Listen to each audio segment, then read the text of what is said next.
थोड़ी देर पहले चेन्नई के अलावा वाराणसी, रीवा, दादर और दिल्ली से केवड़िया एक्सप्रेस और अहमदाबाद से जन शताब्दी एक्सप्रेस केवड़िया के लिए निकली है।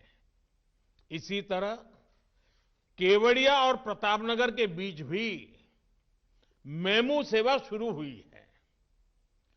डभोई चांदोद रेल लाइन का चौड़ीकरण और चांदोद केवड़िया के बीच की नई रेल लाइन अब केवड़िया की विकास यात्रा में नया अध्याय लिखने जा रही है। और आज जब इस रेलवे के कार्यक्रम से मैं जुड़ा हूं तो कुछ पुरानी स्मृतियां भी ताजा हो रही है।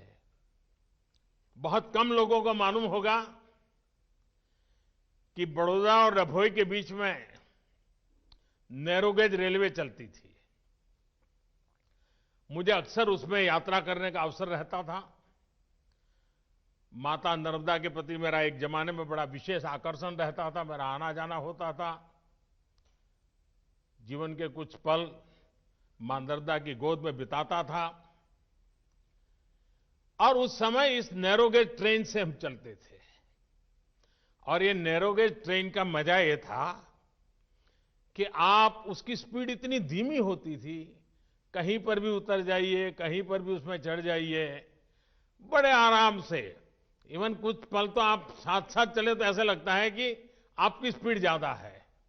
तो मैं भी कभी इसका मजा लूटता था। लेकिन आज वह वो ब्रॉड गेज में कन्वर्ट हो रहा है। इस रेल कनेक्टिविटी का सबसे बड़ा लाभ स्टैच्यू ऑफ यूनिटी देखने आने वाले टूरिस्टों को तो मिलेगा ही। ये कनेक्टिविटी केवड़िया के आदिवासी भाई बहनों का जीवन भी बदलने जा रही है। ये कनेक्टिविटी सुविधा के साथ साथ रोजगार और स्वरोजगार के नए अवसर भी लेकर आएगी। ये रेल लाइन मां नर्मदा के तट पर बसे कर्नाली, पोइचा और गरुड़ेश्वर जैसे आस्था से जुड़े महत्वपूर्ण स्थानों को भी कनेक्ट करेगी। और ये बात सही है, ये पूरा क्षेत्र एक प्रकार से स्पिरिचुअल वाइब्रेशन से भरा हुआ क्षेत्र है। और इस व्यवस्था के कारण जो आमतौर पर आध्यात्मिक गतिविधि के लिए यहां आते हैं, उनके लिए तो बहुत ही एक प्रकार था, ये बहुत बड़ी भेंट सौगात है। भाइयों और बहनों, आज केवड़िया गुजरात के सुदूर इलाके में बसा एक छोटा सा ब्लॉक नहीं रह गया है, बल्कि केवड़िया विश्व के सबसे बड़े टूरिस्ट डेस्टिनेशन के रूप में आज उभर रहा है। स्टैच्यू ऑफ यूनिटी देखने के लिए अब स्टैच्यू ऑफ लिबर्टी से भी ज्यादा टूरिस्ट पहुंचने लगे हैं। अपने लोकार्पण के बाद करीब करीब 50 लाख लोग स्टैच्यू ऑफ यूनिटी को देखने आ चुके हैं। कोरोना में महीनों तक सब कुछ बंद रहने के बाद अब एक बार फिर केवड़िया में आने वाले टूरिस्टों की संख्या तेजी से बढ़ रही है।